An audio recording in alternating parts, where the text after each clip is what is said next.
ইংরেজি কার্টুন শব্দের বাংলা প্রতিশব্দ হল ব্যঙ্গচিত্র। ব্যঙ্গচিত্র যিনি আঁকেন তাকে বলা হয় কার্টুনিস্ট। ব্যঙ্গ শব্দের অর্থ হলো ঠাট্টা বা তামাশা। তবে ব্যঙ্গচিত্র বা কার্টুনের ঠাট্টায় সূক্ষ্ম পরিহাস বা বিদ্রূপ থাকে, যা হওয়া ঠিক নয় অথচ হচ্ছে। এমন বিষয়গুলো রস করে, রহস্য করে ছবি আর কথার মধ্য দিয়ে পাঠকের সামনে তুলে ধরা হয়, যাতে মানুষের বুদ্ধি বিবেকে নাড়া দেয়। অনেক ক্ষেত্রে সূক্ষ্ম বিদ্রূপগুলো মানুষকে সজাগ করে তোলে। বন্ধুরা, টেলিভিশনে প্রচারিত কার্টুন ছবি নয়, বরং আমাদের দেশের পত্রিকায় প্রকাশিত ইতিহাস সৃষ্টিকারী একটি কার্টুন এবং কার্টুনটির স্রষ্টাকে নিয়ে প্রকাশিত একটি বই সম্পর্কে আজ তোমাদের বলবো।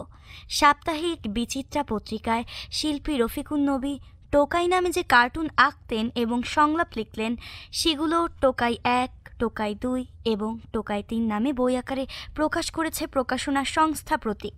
সিরিজ আকারে প্রকাশিত টোকাই কার্টুনের শিল্পী রফিকুন নবী নিজ নাম সংক্ষেপে রনবি স্বাক্ষর করেছিলেন। এরপর থেকে দেশের জোড়া পাঠকের কাছে তিনি রনবি নামে পরিচিত হয়ে ওঠেন।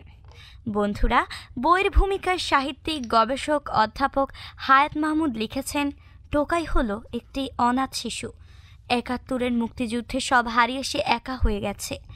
কার্টুনে দেখা যায় শিশুটির পরনে খাটো চেকের লুঙ্গি, মাথায় কগাছে চুল আর কাঁধে চটের বস্তা।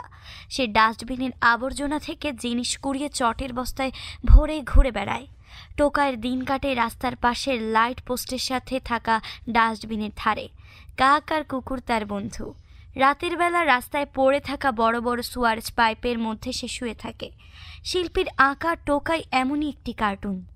তবে কার্টুনিস্ট রনবি টোকাইয়ের মুখে যে সংলাপ দিয়েছেন, তা টোকাইকে জীবন্ত মানব শিশুর রূপ দিয়েছে। প্রথমবারের মতো পাঠক অবাক হয়ে চোখে তাকিয়ে দেখেছেন মানবিক সুবিধা বঞ্চিত দেশের অসংখ্য পথশিশুদের। বন্ধুরা, টোকান অর্থ কুড়ানো। বস্তা কাঁধে ডাস্টবিন থেকে জিনিস কুড়িয়ে বেড়ানো পথশিশুর জীবন্ত ভিত্তি করে কার্টুনিস্ট রনবি তার আঁকা কার্টুনের নাম দিয়েছিলেন টোকাই।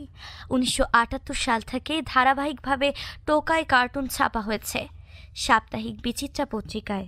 পরবর্তীতে মানুষের মুখে মুখে টোকাই শব্দটি এত বেশি ব্যবহার হতে শুরু করে যে শব্দটি বাংলা অভিধানে অর্থাৎ বাংলা ডিকশনারিতে স্থান করে নেয়। বন্ধুরা, এবার এসো টোকাইয়ের কিছু সংলাপ তোমাদের পড়ে শোনাই। 1978 সালে প্রথম প্রকাশিত কার্টুনে টোকাই বলেছিল, আমাগো লাইগা কার্টুন। একটি পর্বে টোকাইকে প্রশ্ন করা হয়েছিল, তুই কোন ধরনের বাঙালি? উত্তরে টোকাই বলেছিল, ক, খ, গ, ঘ, না জানুন না আর ঘরবাড়ি ছাড়া ধরনের।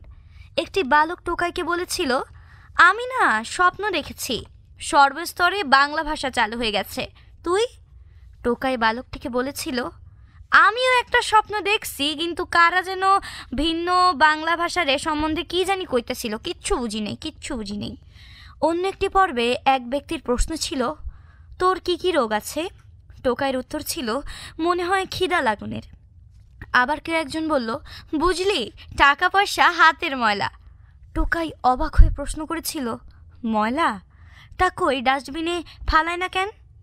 টোকাইকে জিজ্ঞাসা করা হয়েছিল, বলতো দেশে কারা কখনো না খেয়ে মরেনি? টোকাই জবাব দিয়েছিল, মশারা।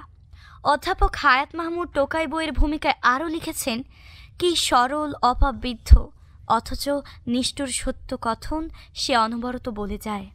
তাকে ভালো না বেশি কোনো উপায় নেই। টোকাই কার্টুন কেবল আনন্দ দেবে না, আমাদের নতুন করে ভাবাবে দেশ ও দেশের মানুষকে নিয়ে।